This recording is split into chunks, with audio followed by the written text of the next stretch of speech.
Ladies and gentlemen, this is the new Mahindra Thar rear wheel drive. Now, apart from the fact that this doesn't obviously have a 4x4 system, the biggest question about this vehicle is why? I mean, the Thar, ever since it came onto the scene, became a massive hit. The new Thar.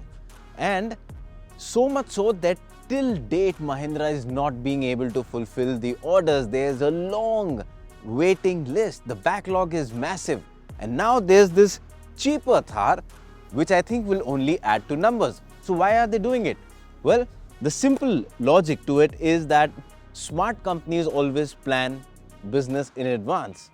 And that's what Mahindra is doing. They know the demand will not always be this high. So they are just ensuring that different variants will mean a wider consumer base. But is this rear-wheel drive Thar good enough to appeal to that new or wider consumer base? Well, the best way to do that is drive.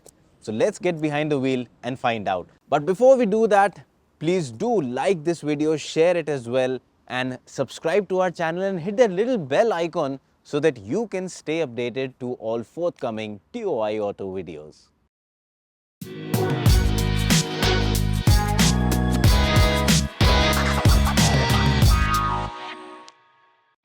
Alright, now let's talk about the changes in the Thar rear-wheel drive, and well, let's get done with the design first, the exterior, interior, and the changes there are pretty much none.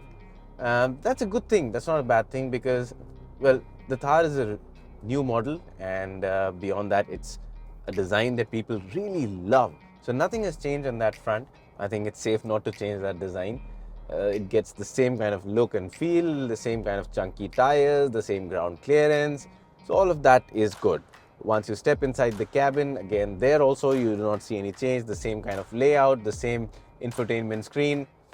As usual, a little bit smaller for my preference, but does the job, has got Android Auto, Apple CarPlay, gives you loads of information. So yes, a little smaller in size, but it's effective.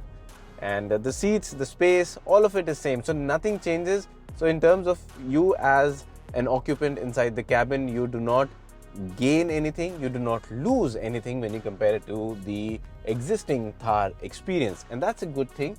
I mean, I do not see any shortcoming in that because any area of improvement, well, it's not possible to suddenly fix that with just a variant. So I think that's a good thing. They've maintained all of that. Now, coming to the driving part, which is the most important part, well, this one's powered by a petrol engine. You can choose for a diesel engine as well, but the one that we're driving has a 2-liter petrol engine. It's paired to a 6-speed torque converter automatic gearbox, 150 horsepower, 320 Newton meters of torque, which means that this is more powerful than its diesel sibling. Also, it is pretty fun to drive. Now, 150 horsepower for a vehicle like Thar, well, we've already said it earlier that it's pretty punchy to drive. This one with no 4x4, just a rear wheel drive, well, that means it's lighter as well. And that means it just feels a little quicker off the line. It just feels a little more raring to go and just has a little bit more spunk, if I might put it that way. It feels a little bit more energetic than the 4x4 Thar to drive. And so if you are someone who knows that you're not going to take this dune bashing or you're not going to go hardcore off-roading on trails, well, I think this is a little more fun to drive than the 4x4 version. It's lighter, it's a little bit quicker. Even when you look at the steering, when you talk about the steering feel, because it has less weight, it just feels a little lighter up front. So the steering, the entire operation, it's a little bit more easier. However, I would have personally wanted it to be a little bit more lighter for urban users, because at times when you're filtering through really dense traffic or tight parking spots, that time a slightly more light operation or a little bit more assist from the motor would have helped. But nonetheless, I mean, it's still fairly easy to use, and I think it kind of this slightly heavier calibration goes in sync with the Thar's positioning, and people seem to love it. So yeah, I mean, why change it when there doesn't seem to be anything wrong. Moving a bit away from the performance of the engine, well, in terms of refinement, it's definitely better than the diesel one, but it could have been better for a petrol. In terms of vibration, and it's good. There are no unwanted vibrations throughout the cabin, but the sound could have been controlled a bit better, and that's my only slight area of improvement that I have in view, which could have been addressed. But beyond that, even in terms of performance, like I said, good punchy motor, accelerates well through the gears. The gearbox has been calibrated well to the engine, so getting up to triple digits and maintaining those on highways is not a problem at all.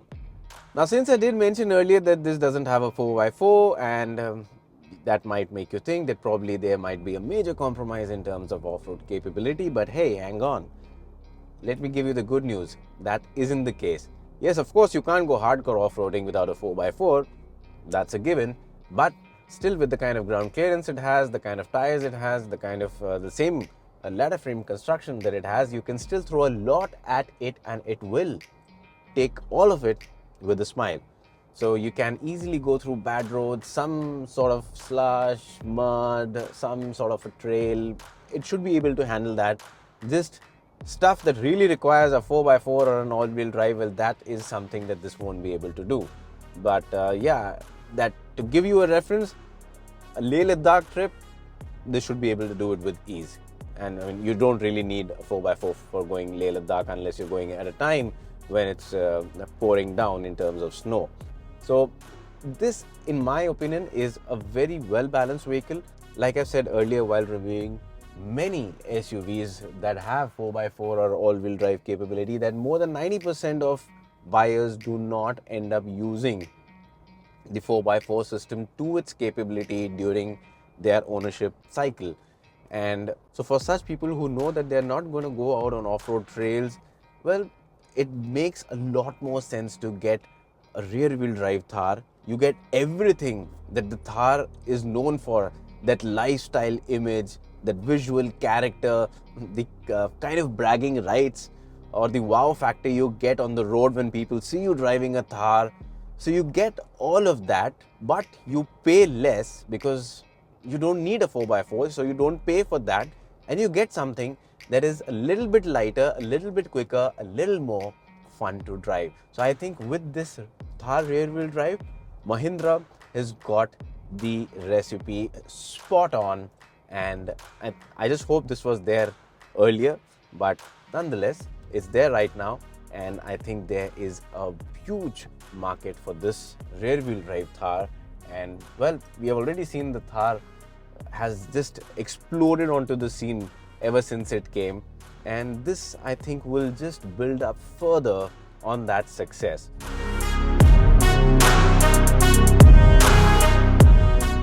So overall, as a product, I think Mahindra has got it really spot on with the Thar rear-wheel drive. And like I said earlier, not everyone needs a 4x4. So yes, this gives you everything else than a 4x4 and a little bit more that come with the benefits that come with not having a 4x4. Also the fact that you will end up paying a lesser purchase cost. Now when you talk about purchase cost or the cost itself, we do not have the prices right now because this is a yet to be launched vehicle, and the prices will be announced in a few days from now. But by the time you see this video, the prices should be there on your screen. We do not know them right now, but as long as Mahindra can give a significant price difference, that is, this should cost significantly less than the 4x4 version, I think it'll be a great pricing. We all know that 4x4 system costs a dear amount of money, and if they have done away with it and not added too much stuff in this, there should be a significant price reduction. And with that kind of price reduction, the Thar will just again open up to a different type of buyer, because then it will just become accessible to, in a way, to a lot of buyers who were even looking at buying hatchbacks, sort of a premium hatchback. So people who are going in for a higher version of a premium hatchback could end up looking at Thar, as long as they are open with the limited practicality that it offers but want the kind of lifestyle appeal that it has. So keeping that in mind, and the benefits that it comes with, the fact that it drives a little bit better, even in terms of ride and quality, because of the lesser weight, it just feels a little bit more happier around corners, although it's not a vehicle meant for going around corners really fast. But if you do that, it just feels a little bit more happier around corners. Ride quality and the comfort, well, it hasn't changed much, it remains the same. So in that respect, I think they have engineered the product very well, and the product mix is right. As long as the pricing is great, I think this product will rock the market. Just like the Thar exploded onto the scene, this will just kill it further. Right now, it seems that everything Mahindra is doing is just hitting the bullseye, and this just seems to be another one of those darts that is meant to go and hit the bullseye.